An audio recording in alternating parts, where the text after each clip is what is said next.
Welcome to Chicago Jewish Cafe.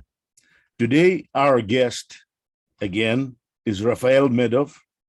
He is a professor of Jewish history and the founding director of the David Wyman Institute for Holocaust Studies, based in Washington, D.C.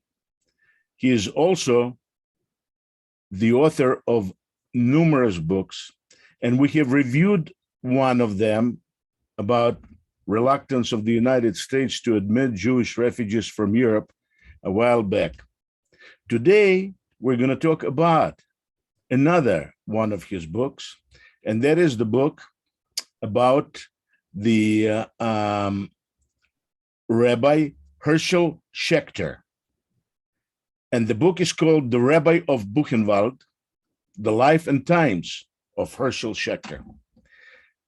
Rafael, welcome to Chicago Jewish Cafe. Hi, Alex. Good to be with you again. I'm glad that you're here. And it seems, I got involved with this book so much that I decided to purchase it with our own money, without waiting for you to send us a copy for review. Thank you.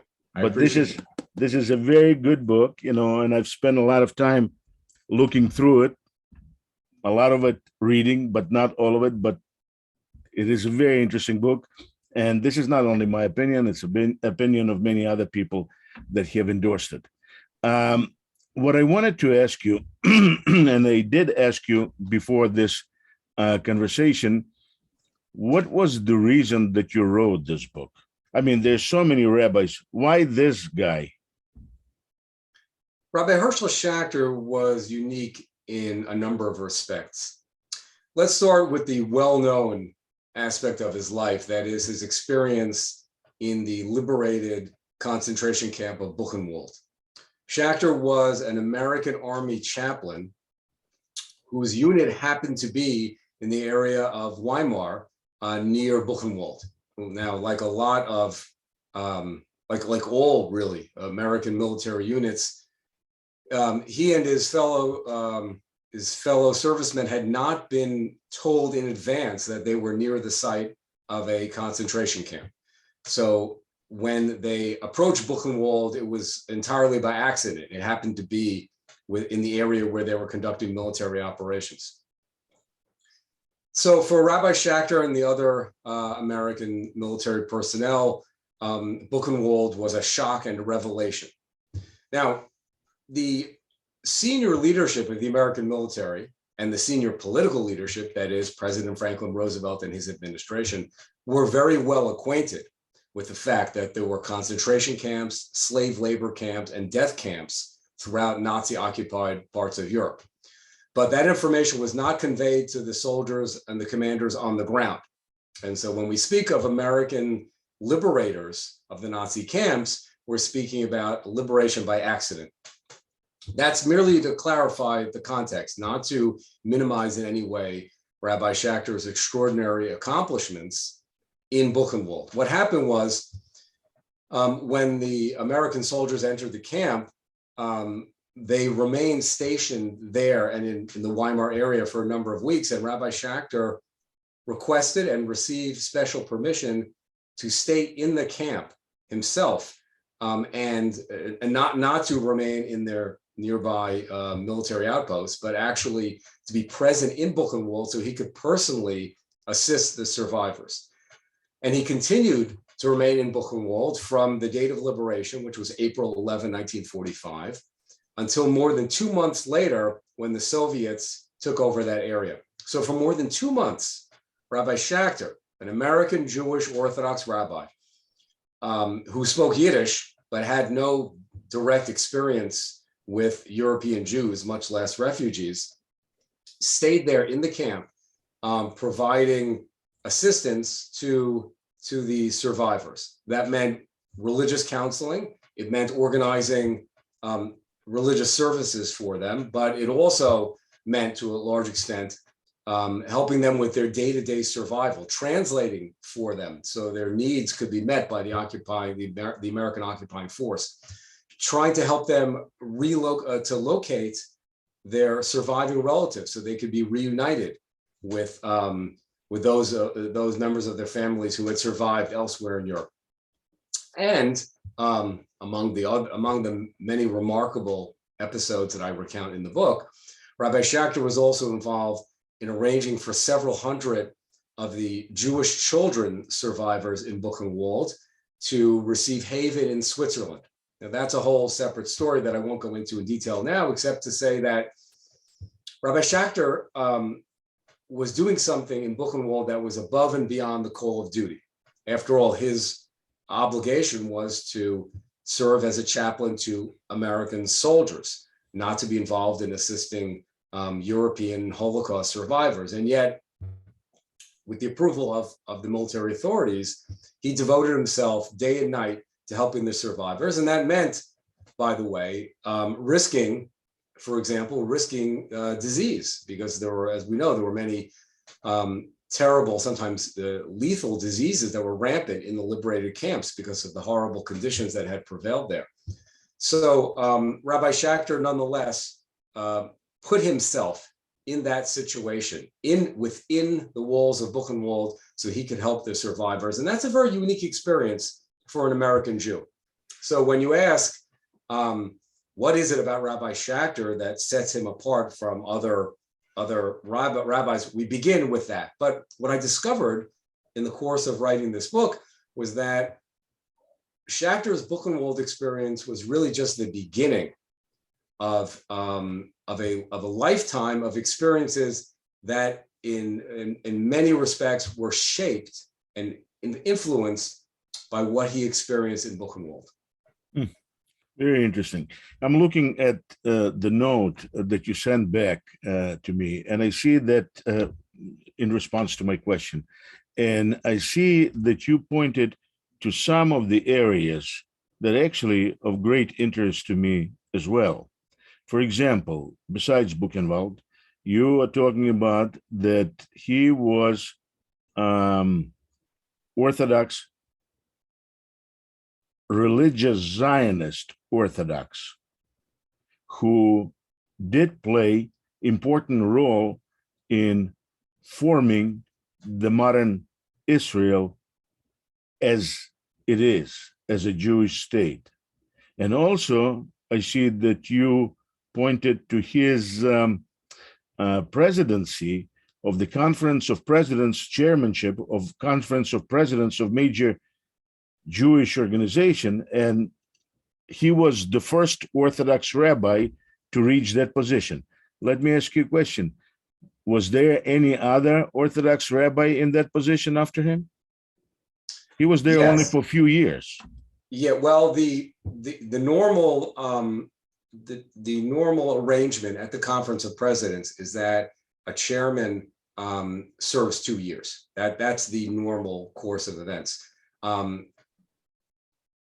Rabbi Schachter's rise to the leadership of the Conference of Presidents is striking for several reasons. First of all, when you think about the 1950s and the early 1960s, it was a time when the Orthodox segment of the American Jewish community was rather small and not nearly as influential as it would become in later years. Typically, Orthodox rabbis in those days did not become the heads of secular Jewish organizations. They would, of course, become the leaders of their small Orthodox organizations. Rabbi Schacter was unique in that he broke those boundaries. He became a leader, a national leader of the entire American Jewish community, both as chairman of the Conference of Presidents, which is the umbrella group for all of the major American Jewish organizations. And that was from 1968 to 1970. But after that, he then became the chairman of the National Conference on Soviet Jewry, which was the first major mainstream Soviet Jewry protest organization in the United States. He also, before those two positions, he had been, as you note, the head of the Religious Zionists of America. Now, that was an Orthodox organization, but my point about Rabbi Schacter serving in these positions of secular leadership is that this was a brand new phenomenon for American Jewry. There was a common stereotype in those days that Orthodox rabbis were really not suited for national leadership, that they weren't polished enough, they weren't sophisticated enough, they weren't savvy enough to represent the Jewish community in the outside world, either to the entire American Jewish community itself or to government officials and other broader bodies like the news media. So Rabbi Schacter presented an entire new type of Orthodox rabbi. He was religiously observant. He was unquestionably Orthodox, but he was also quite polished and sophisticated. He was articulate. He did not speak with an accent. He was well-read and well-informed, and he was a dynamic speaker. So Rabbi Schacter was a new kind of Orthodox Jew for many in the American Jewish community and beyond during that period. So in a sense, Herschel Schacter represented a kind of a coming of age for Orthodox Jews in America. Today, of course, we are accustomed to Orthodox rabbis serving in national leadership positions and representing the broader Jewish community. But this was a very unusual phenomenon in those days. So it is to Rabbi Schachter's credit that he became a kind of he was an Orthodox Jew, but he became a spokesman for the entire community. Now, what's the importance of that, aside from for the self-esteem of Orthodox Jews? What's important is that Rabbi Schacter brought to the Jewish leadership world a perspective that was anchored in Jewish tradition, in Jewish religious observance. He was not someone who had shed his Jewish ways in order to rise in the public realm. Rather, he demonstrated, not just for Orthodox Jews, but for all of American Jews, that it was possible to remain loyal to Jewish tradition, to be personally religiously observant, and yet still be a part of the general community, of the outside world, to speak, as he did, to presidents, to ambassadors, to news media reporters, to non-Orthodox Jews. So he was the first in that sense. He broke the mold, and that makes him a significant figure in American Jewish history, in addition to some of the other ways we've been talking about. The second part of this question was he the only Orthodox rabbi in that position as a chairman of that conference? No, and he was succeeded in the years following his chairmanship. Other Orthodox figures have played that role. One of Rabbi Schachter's close friends and colleagues, Rabbi Israel Miller, became the chairman of the conference a few years later. And it is, allow me here to make a comment about American Jewish leadership in general. There was a time when only very, what we would call assimilated or acculturated secular Jewish figures, all men, could rise to leadership positions in the major Jewish organizations. And that has changed over time. It's changed in a number of ways.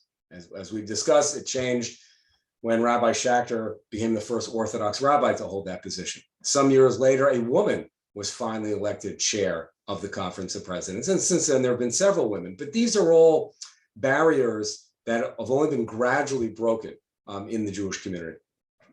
Rabbi Schacter, as a Jewish leader, also was unique in some other aspects, which today we start to take for granted, but are still somewhat uncommon. I'll give you an example. He was fluent in Hebrew. Now, Rabbi Schacter was born in the United States. He was born and raised on the Lower East Side of New York City. His language at home growing up was Yiddish, so he was fluent in Yiddish. That was not unusual for American Jews in the 1920s and 30s and 40s. But he also spoke a very fine, polished, fluent Hebrew, and that was unusual in Jewish leadership circles. When Rabbi Schacter became chairman of the Conference of Presidents, there was an initial press conference to present him to the news media, and there were some Israeli reporters there. And when he turned to those reporters and began speaking to them in perfect Hebrew, they were astonished. They had never met an American Jewish leader who could speak Hebrew. Where did he learn it? He came from a very Zionist family, where they took the cause of Zionism, the idea of a Jewish state, very seriously.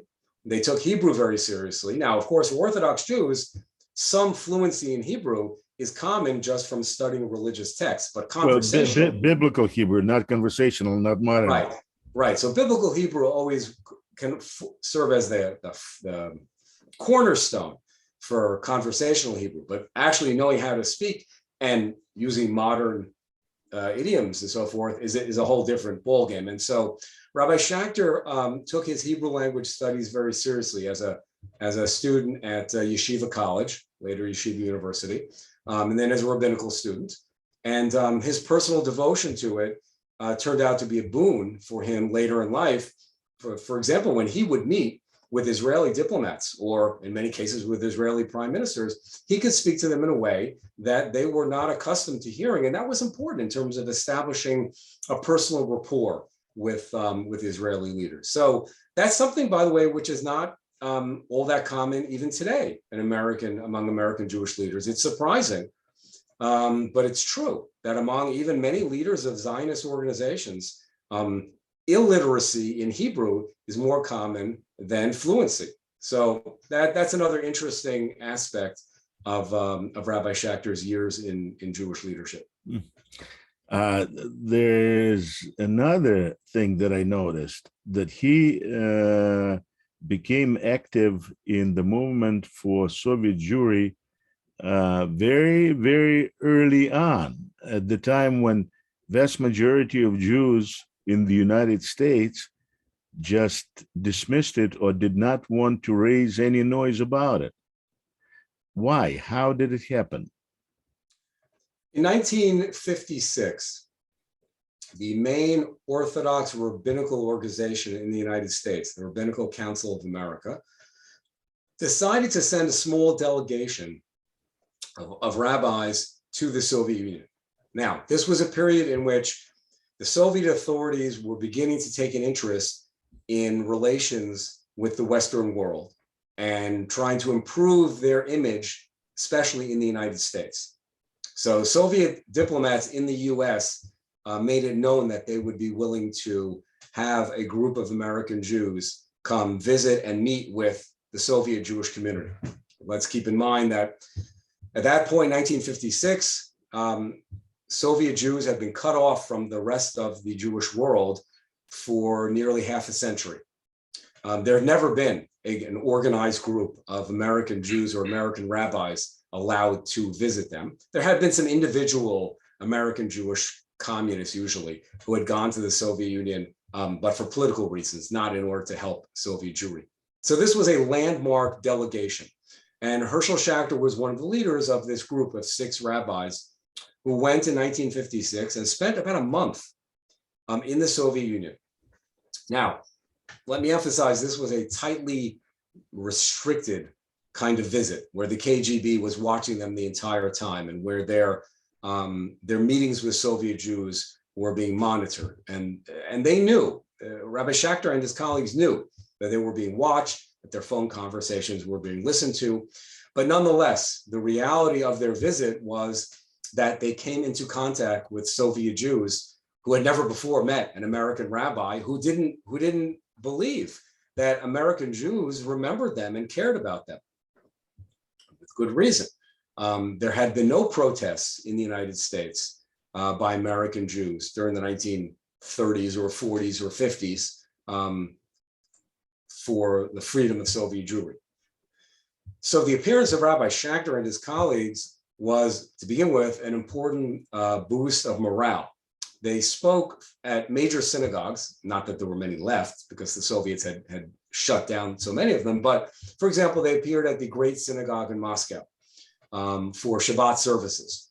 And they met with many, many individual Soviet Jews before, during, and after those religious services, and on other occasions. And they were able to give them words of encouragement and to give religious lectures and to promise them that American Jews would speak out for the freedom of Soviet Jewry. So with all the limitations and restrictions that the KGB imposed on the visit, nonetheless, the fact is that during the course of that month behind the Iron Curtain, Herschel Schachter and his colleagues played a very important early role in making contact with Soviet Jewry, in building bridges between the two communities, and in trying to inspire and assure Soviet Jews that American Jews would speak out.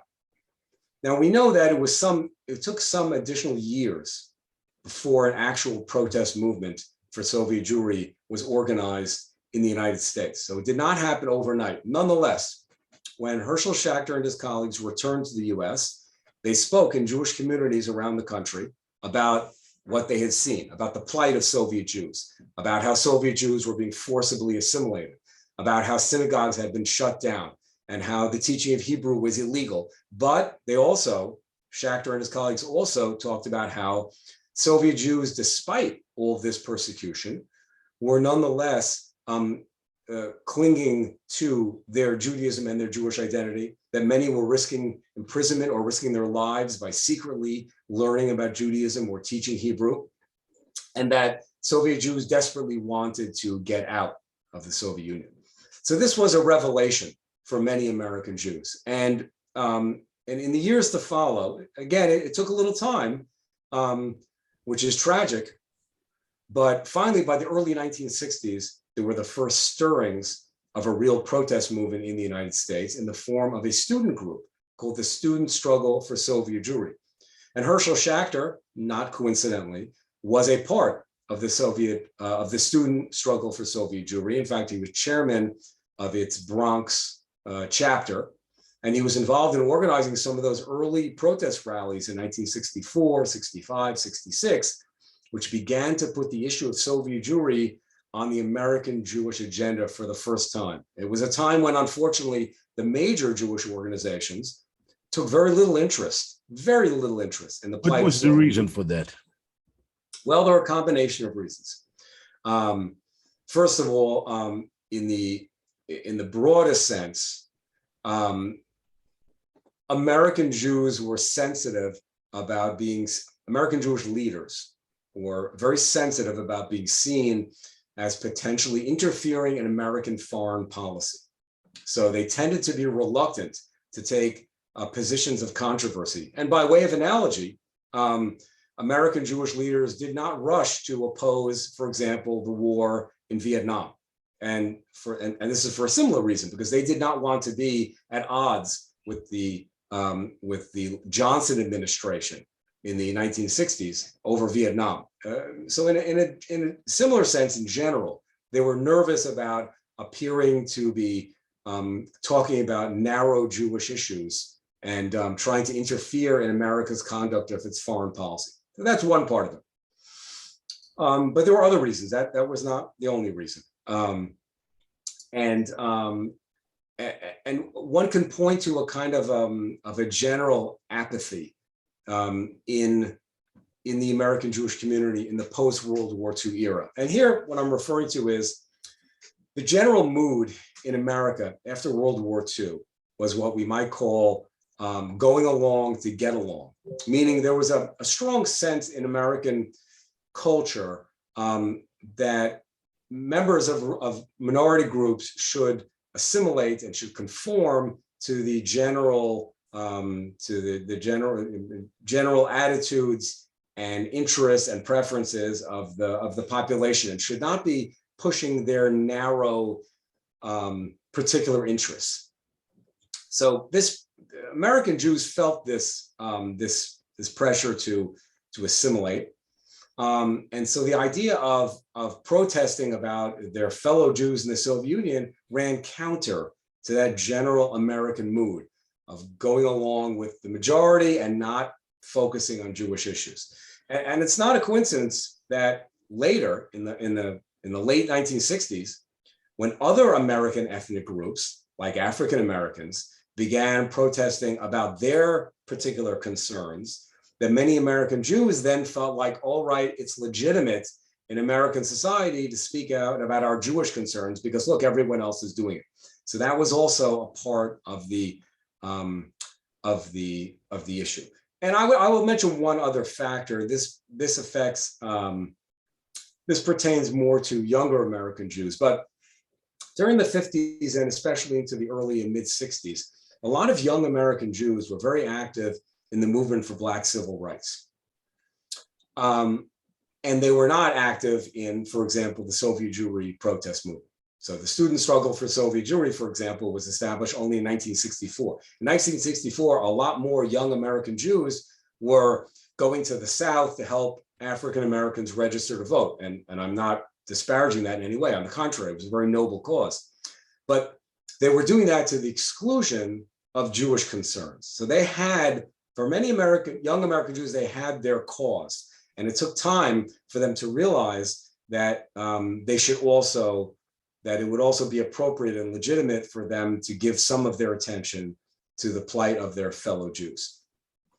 I mean, this attitude, in my experience, lasted all the way through 80s for many segments of Jewish society in the United States. That is, despite the fact that already by that time, the cause of Soviet Jewry was basically a national cause for the United States.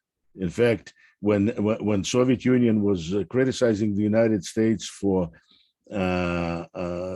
situation of blacks in the United States would respond, "What about your Jews?" It took a number of years before the cause of Soviet Jewry was adopted by the entire American Jewish community. The student struggle for Soviet Jewry and some of the other early student activist groups were the outliers when they began.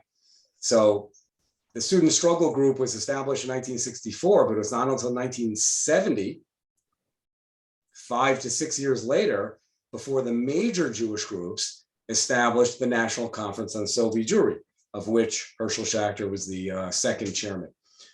So in looking at Schachter's life, what I found often was that he was a pioneer in areas that later became accepted by the mainstream. So whereas in 1964, 1965, Schacter was active in the student struggle for Soviet Jewry, as he and the other activists made Soviet Jewry a legitimate cause, and that cause was accepted by the mainstream, Schacter then was able to move into mainstream positions. So he went on to become, as we have said, the chairman of the National Conference on Soviet Jewry, and that gave him substantial resources and connections that, of course, he didn't have when he was active with the student group. Mm-hmm. And this was true in other areas of Schachter's life, where he began as an early voice in some area of Jewish life where it was not yet recognized as significant or worthwhile. But during the course of his experiences, he helped galvanize the rest of the Jewish leadership to take these issues seriously. I have to say that when I began working on this book, The Rabbi of Buchenwald, I did not appreciate the extent to which Rabbi Schacter was a pioneer in many of these important areas, and the extent in general of his influence and his impact on American Jewish life. I knew in general about his experience in Buchenwald. I learned a lot more about it as I went through his personal papers and other documents of the time, and as I interviewed Buchenwald survivors and others. But as I continued to study his life after Buchenwald and to become acquainted with his many leadership positions and his many areas of influence, it was remarkable to me how impactful he was, on the one hand, and second of all, how much the Buchenwald experience continued to haunt him and shape him in the years to come. There's no doubt, for example, that Rabbi Schachter's activism on behalf of Soviet Jewry, beginning with that 1956 visit to Russia and then his later protest activities, were all anchored in what he had experienced in Buchenwald. And he spoke about this in interviews after the war. That is much later on. He spoke about how it was his horrified realization that the world had abandoned the Jews during the Holocaust that helped motivate him to want to devote his life to making sure that there would not be another Holocaust, for example, in the Soviet Union, and to making sure that Israel would be safe and secure. So the Buchenwald experience ultimately was not merely something that that he underwent during that one limited period, but rather it ended up shaping really the entire rest of his life. I would say it transformed his life, and in turn he then transformed the American Jewish community in some of these ways that we've been discussing. Very interesting. We talked a little bit about his relationship with Israel, his knowledge of Hebrew, his trip to Israel, and then, of course, his activism on the part of the Soviet Jews. And in your book, on page 151, I noticed an interesting event. You write, one of the rare instances was in 1989. That is when he was asked and said something about the idea of moving to Israel, being religious Zionist himself, and something that he did not intend to do. But the reason I'm talking about is because discussion with the interviewer about the phenomenon of Soviet Jews leaving the USSR ostensibly to move to Israel, but instead going to the United States. And his response to it left me a little bit disappointed. And I'll tell you why.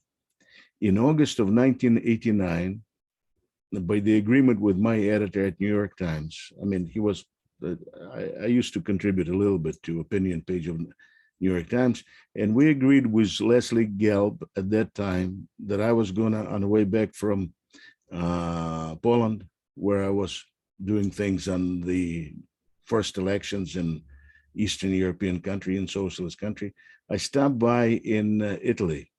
And what I saw there was a horrible tragedy. The United States, out of the blue, suddenly turned its attitude backwards with regard to Soviet Jews, and about 5,000 Jews ended up without passports, without documents, without place to, in a horrible situation, with many of them having relatives in the United States. And what was especially horrible on the part of the United States was the hypocrisy, horrendous hypocrisy. They would say, well, you are not really a political refugee. And they would give visas without any problems for people that collaborated with KGB. But the dissidents from Kiev, for example, they would not, because they told her, you know, you're not a refugee.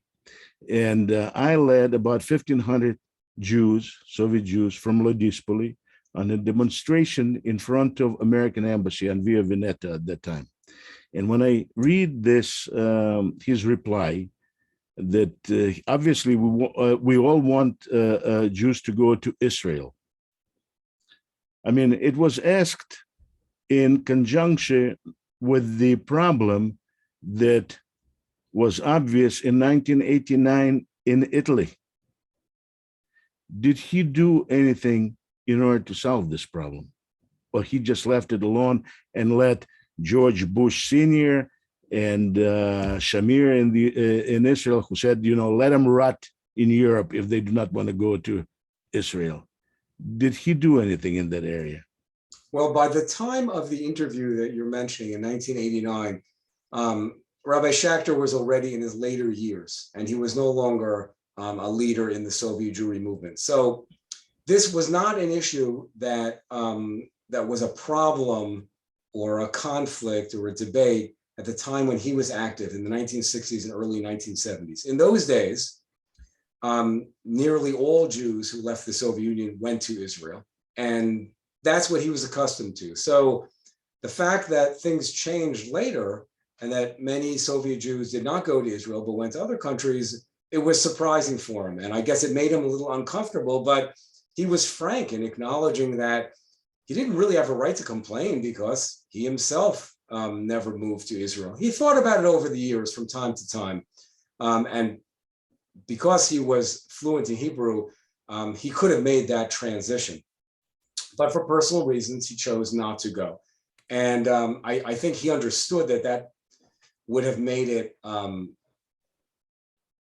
inconsistent for him to criticize anyone else for not going. But really, at the time of the interview, which you're mentioning, it was an issue that he was no longer personally involved with. Now, interestingly, in the later years of his synagogue, the Mashalu Jewish Center in the Bronx, there was a sizable local community of Russian Jewish immigrants. So Rabbi Schacter was the spiritual leader of the Mashalu Jewish Center from the late 1940s throughout the rest of his life. He was a one synagogue rabbi. And when he first became the leader of that synagogue in 1946, there was a very large Jewish community, not Russians, but there was a large Jewish community in the Bronx.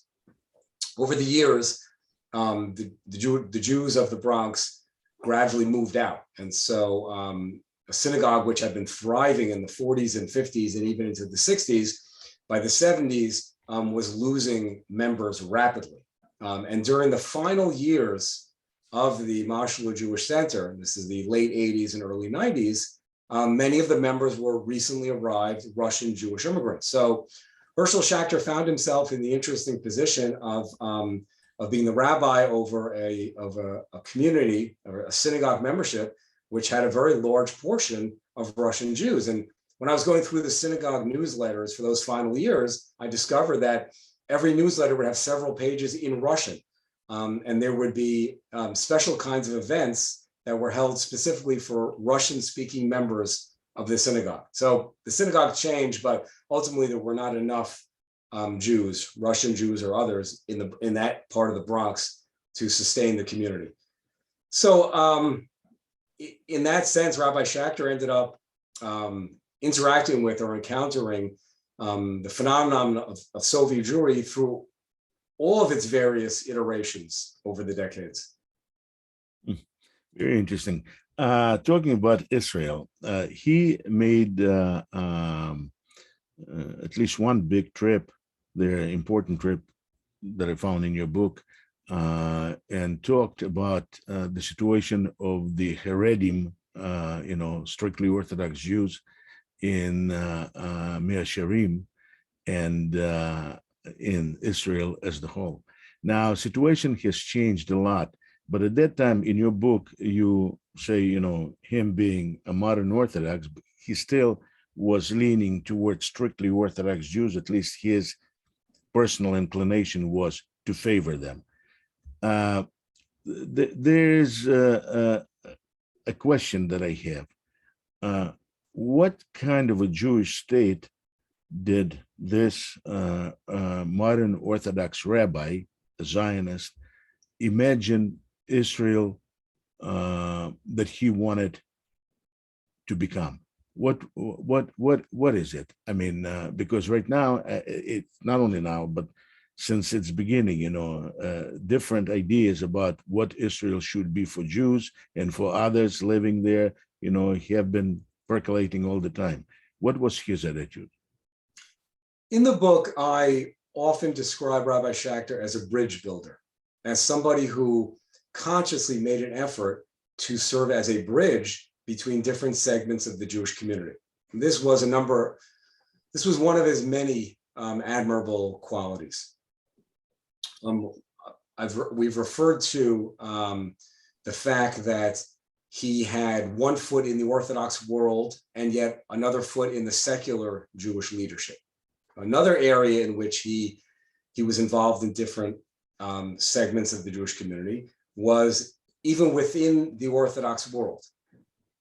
Rabbi Schacter was a modern Orthodox Jew and a Zionist, and yet he maintained close personal relationships with prominent Haredi Orthodox leaders, Hasidic Rebbes, for example, who were not Zionists and were not modern in any sense. The Yiddish-speaking rabbis who wore old world style clothing. Was Notary Carta one of them?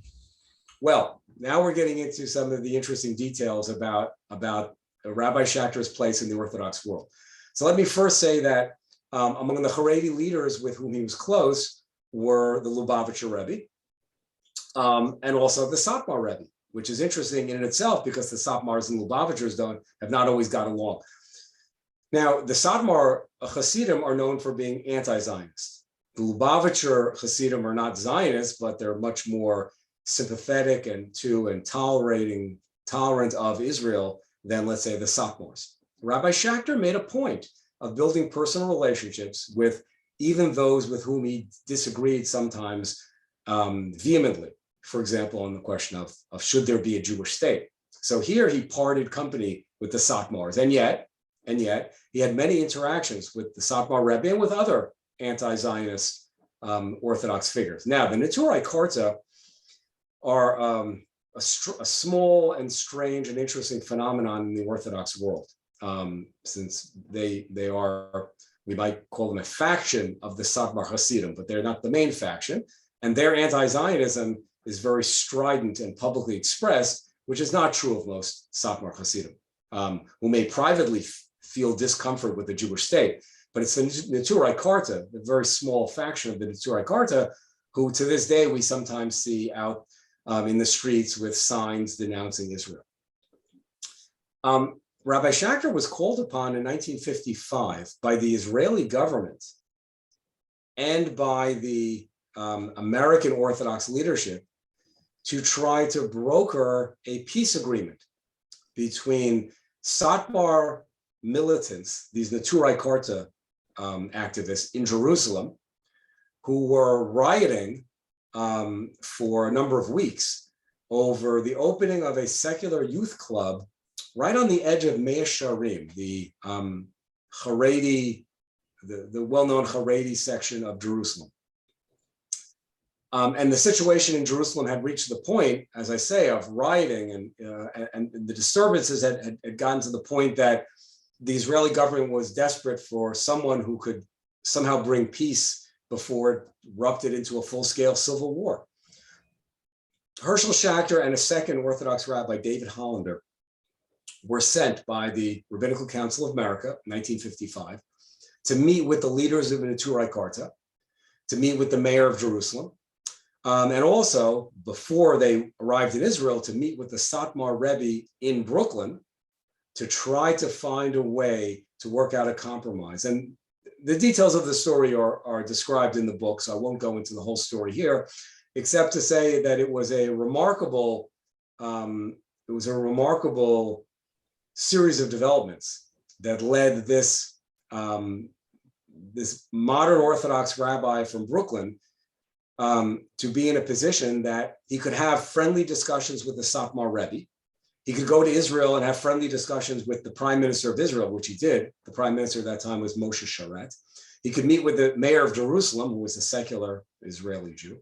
And he could meet with the Neturei Karta people. In fact, in his Rabbi Schacter's private correspondence, he describes spending a very enjoyable Shabbos afternoon with the leaders of Neturei Karta. And on a personal level, he could get along with them. And this was very much to his credit, because throughout the book, as you'll see, he also had very warm personal relationships with Reform rabbis and conservative rabbis, some of whom were genuinely his close friends. And yet he could also spend an enjoyable afternoon with leaders of the most extreme faction in the Haredi world, the Neturei Karta. And ultimately, he was able to help bring about a compromise that put an end to the rioting and the protests, and resolve that whole dispute peaceably. Now, of course, we know that in the years to follow, there have been many other conflicts, sometimes violent ones, between when you say compromise, I do not see it as a compromise. I see it as a defeat for secularists in Israel, because the sport hall had been moved. Well, that's one way to look at it. But in terms of the overall goal, which was to bring peace to Jerusalem, it was accomplished. Obviously, whenever these kinds of conflicts, one side might end up making more concessions than the other. But fortunately, everyone agreed that putting an end to all of the rioting and disturbances ultimately was the best solution. I mean, that sports club did not have to be right there in that place. The Haredim who lived in Mea Shearim could not be expected to move to a different part of Jerusalem, but to move one sports club to another part of the city, involved much less of a hardship. So in terms of the overall goal of trying to bring a little peace to Israeli society, I think one could say that Rabbi Schacter accomplished something notable. Very interesting. Did he touch on the issue of army service for Haredi Jews in Israel? No, because it was not a major point of conflict back There in was those not a days. lot of them there.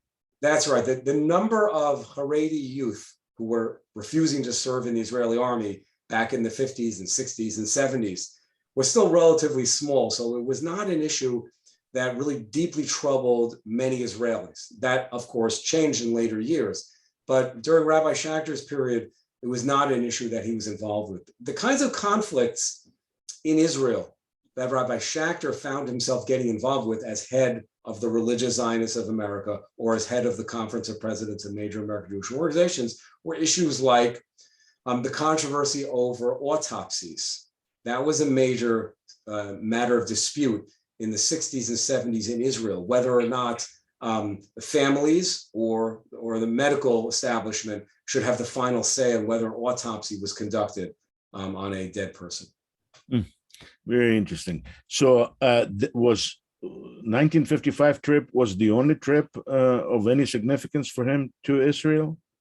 No, Herschel Schacter ended up going to Israel several times a year throughout the 60s, 70s, and 80s. He was a very frequent visitor to Israel, not always on these kinds of diplomatic type missions, but very often he went there as a representative of the American Jewish community to meet with Israeli leaders and to share with them the views of American Jewry. That particular episode in 55 was sort of unique, yes.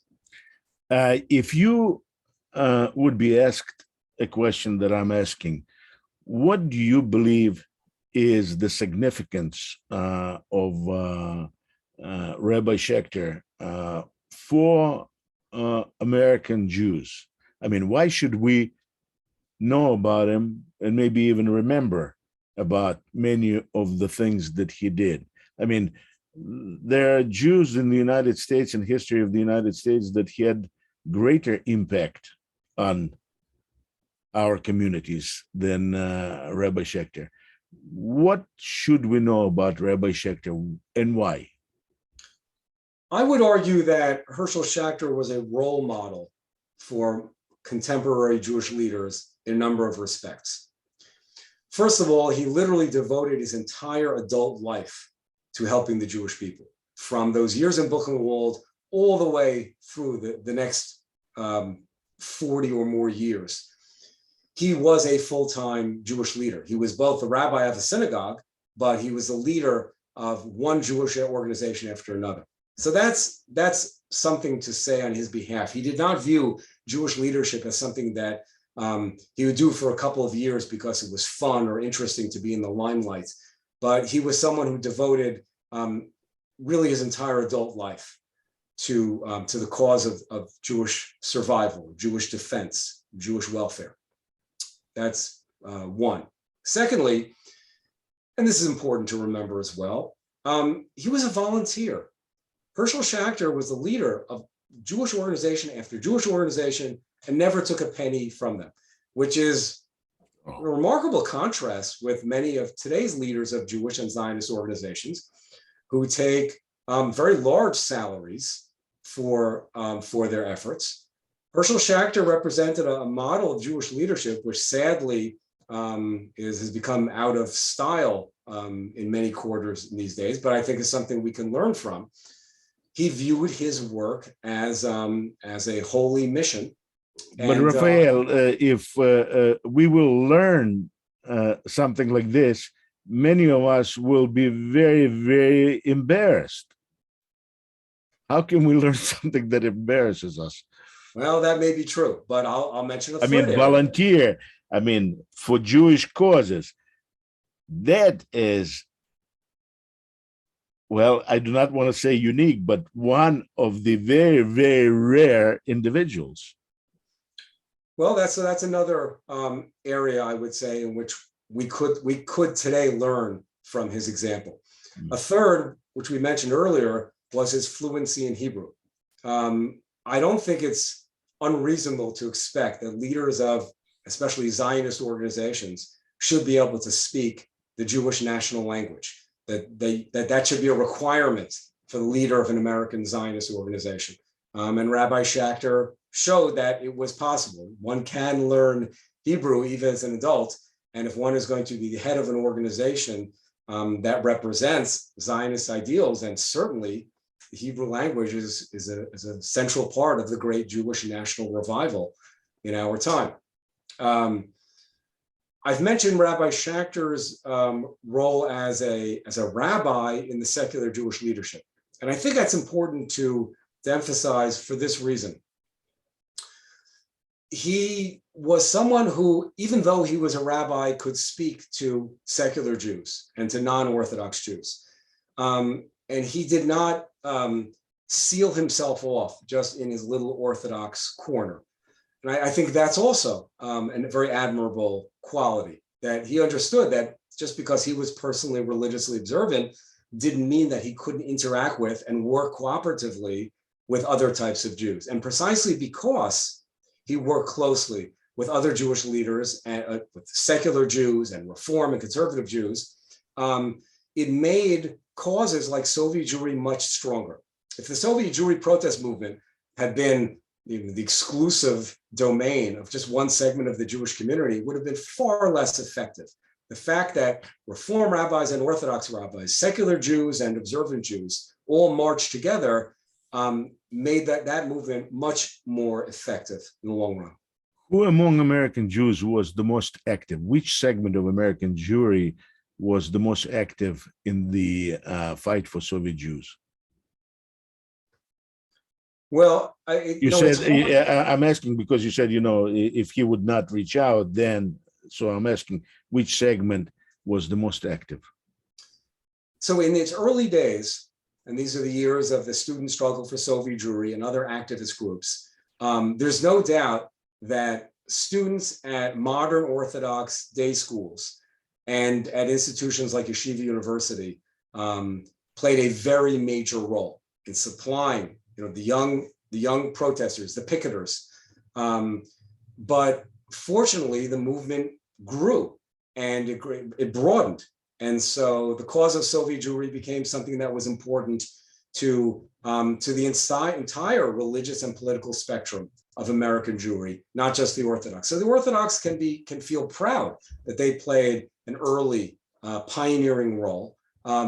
But it was a much more effective movement precisely because it was adopted by the mainstream community, by the majority of the community, because ultimately Orthodox Jews represent only a relatively small minority of American Jewry.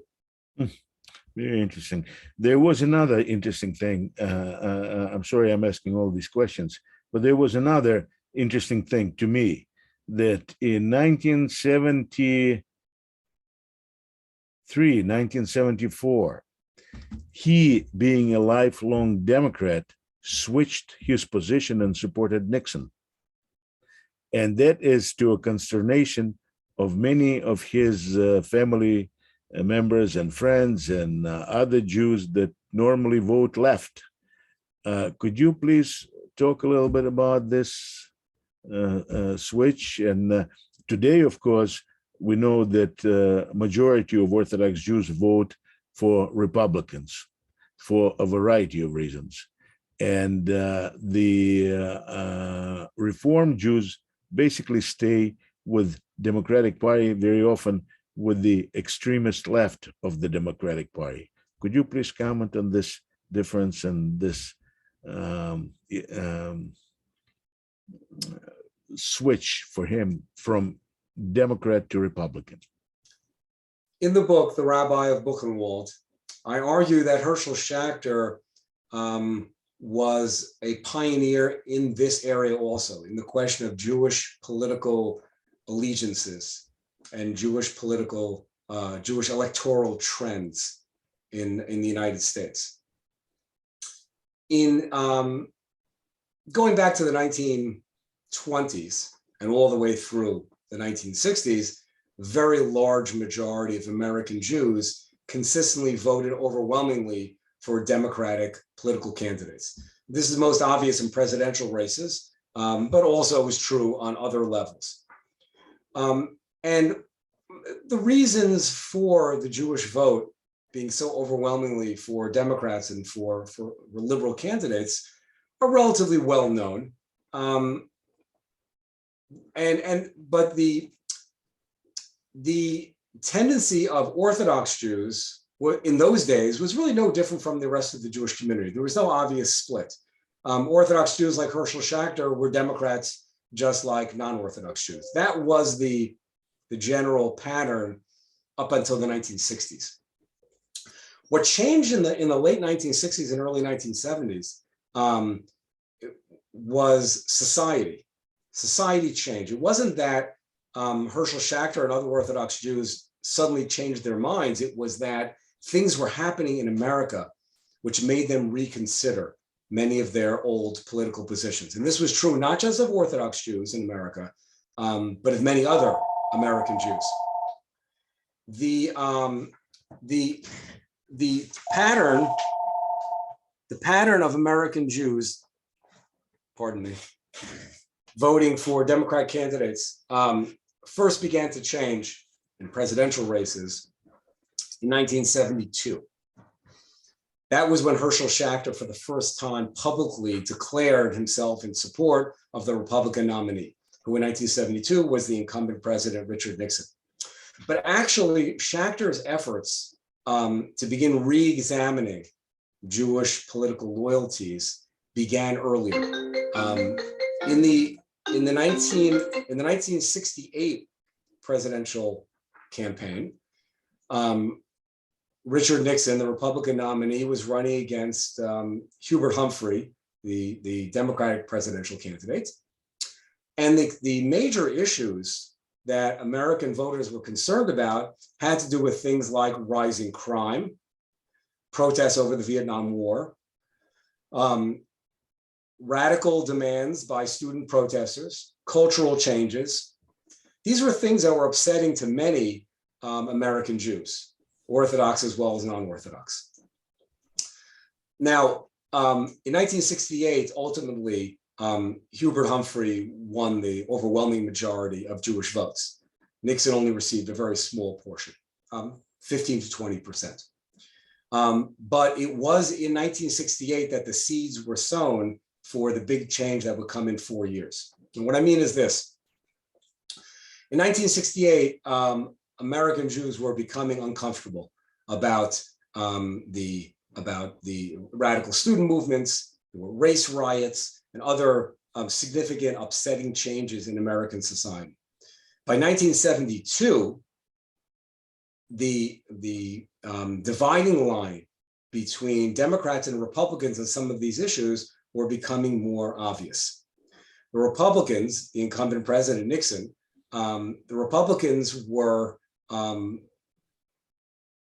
had become known as the party favoring law and order, and Democrats were beginning to become known as being more lenient, for example, towards on crime issues and on race relations issues. And so, for a segment of American Jews, it felt like the Democratic Party, with which they had been aligned over the years, really had shifted so far to the left that they were not necessarily comfortable with it any longer. Now, Herschel Schachter in the 1972 presidential campaign did something that was unprecedented for a national Jewish leader. He publicly declared himself a Democrat for Nixon, and as one of the leaders of a group called Democrats for Nixon, which attracted a number of conservative-minded, politically conservative-minded American Jews, intellectuals, rabbis, and others, who were sensitive about issues like crime and race relations, and felt that the Democrats were now out of step with what was best for American Jews. I want to emphasize here that the question of Israel was not a major campaign issue in 68 or 72, and it was not a major reason why Herschel Schachter and a number of other American Jews embraced Nixon. In more recent years, of course, Israel has become a major concern for Jewish voters, and it has become one of the measuring sticks that many Jewish voters use to judge presidential and other political candidates. But in 1972, that was not the case. There were some suspicions in the Jewish community about the Democratic nominee for president in 72, George McGovern, concerning Israel. There were some indications that he might not be as friendly to Israel as President Nixon was, but it was not the prime consideration. The major issues were domestic issues, cultural issues, crime, race, drugs, student, campus unrest and extremism. Those were the things that were troubling many American Jews. And so in the 1972 race, about 35% of American Jews voted for President Nixon. Now, when we say 35%, it means the other 65% voted for George McGovern. Well, yes and no, because we know from a lot of anecdotal evidence that there were quite a few American Jews who stayed home. They did not want to vote for McGovern because they felt the Democrats had moved too far to the left. They weren't yet comfortable with Nixon. So they simply didn't vote. And that hurt McGovern also. Now, it happened that 1972 was not a close presidential election. Nixon beat McGovern in a landslide, but nobody knew that beforehand, of course. So the Jewish vote has the potential to be decisive in almost any election, since no presidential election is a foregone conclusion. And as we've seen in recent years, when an election is close, then even a few thousand votes swinging one way or the other in a particular state, Ohio, Florida, Pennsylvania, can completely change the outcome of an election. So what Herschel Schacter did that was significant here is he broke the taboo on Jews voting for Republicans. Until that point, until 1972, no Republican presidential candidate had ever received more than about 15 to 20% of Jewish votes. Suddenly, thanks largely to the efforts of Schacter, not exclusively, but largely, the Jewish vote for the Republicans had more than doubled. And it would grow in the years to follow. As we know, in 1980, 40% of American Jews voted for Ronald Reagan. And that, in 1980, was the first year that the Democrat did not receive a majority of Jewish votes, because Jimmy Carter received also only about 40% of Jewish votes in 1980, and the other 20% went to the third-party candidate. My point is that in this respect, too, Schacter, he broke a barrier. There was a real psychological barrier in the American Jewish community to voting for Republican candidates for a number of reasons, which we can discuss, but are not crucial here. But there was that barrier. Jews were not used to voting for Republicans. It was considered almost unthinkable. But starting with Schacter and the Democrats for Nixon movement in 1972, that all began to change. And we are still feeling its ramifications to this day, because now it's typical for a Republican presidential candidate to receive 30% or more of Jewish votes, which is a complete, very significant change from how things were back in the 50s, the 60s, and into the early 70s. Well, it seems like the